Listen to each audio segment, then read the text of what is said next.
Here we have a 1968 original Fender Princeton Reverb that will be going to a lucky new owner, and this will be available for sale. This was my first full restoration of 2023. It came essentially all original, minus maybe one component. I think this 1K resistor had been changed, but to a carbon composition, so it appeared totally original. And it will come with the original components that were replaced. So the restoration included replacing the cathode bypass capacitors. Those were done with Vishay brand.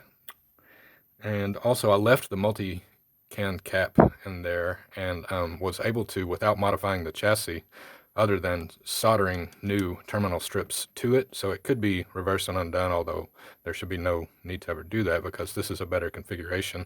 These are totally stable. Was able to leave the original can cap in there, so from the outside it appears original, but it's got upgraded F&T modern capacitors for the power filtering. Rebuilt the bias board with a trimpot so you can adjust the bias. It's adjustable. Replaced the main power resistors so they're fresh and they're upgraded to a higher wattage. All the original blue capacitors are left in there. And then let's see, all the other components are original.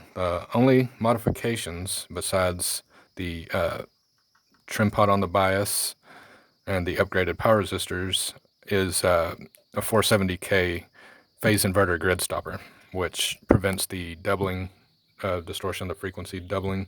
That's a common problem with these. It does not alter the tone, but it makes the amp run better. So it's a very standard upgrade that, in my opinion, should be done to these. Another thing I can do before sending it out, I didn't because I wanted to leave it, more factory, is add screen resistors to the power tubes. So if you want that done, I can do that. So running a GZ34 rectifier tube, and then of course the 6v6s, and it's got fresh preamp tubes.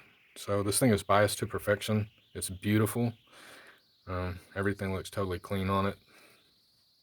The front of the chassis, I'll flip it up real quick, has a bit of typical kind of corrosion, but nothing major. No major dents or scratches or dings or anything like that.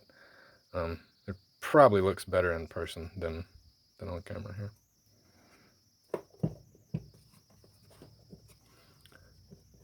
So yeah, this thing will be reinstalled in the combo, which has the original speaker and reverb tank.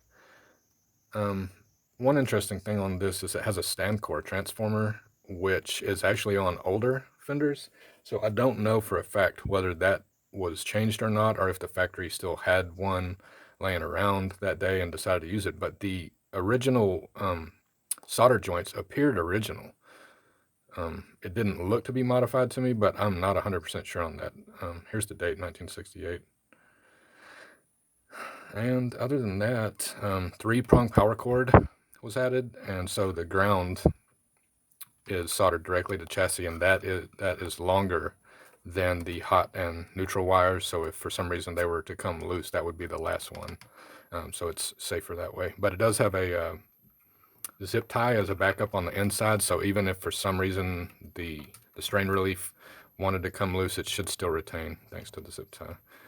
The ground switch is disconnected, and the auxiliary power receptacle is disconnected. So yeah, that's pretty much it. Very standard, but this thing is rock solid. Beautiful original example of this amplifier, and it's going to serve somebody really well, whether it be studio or gigging or just as a collector piece.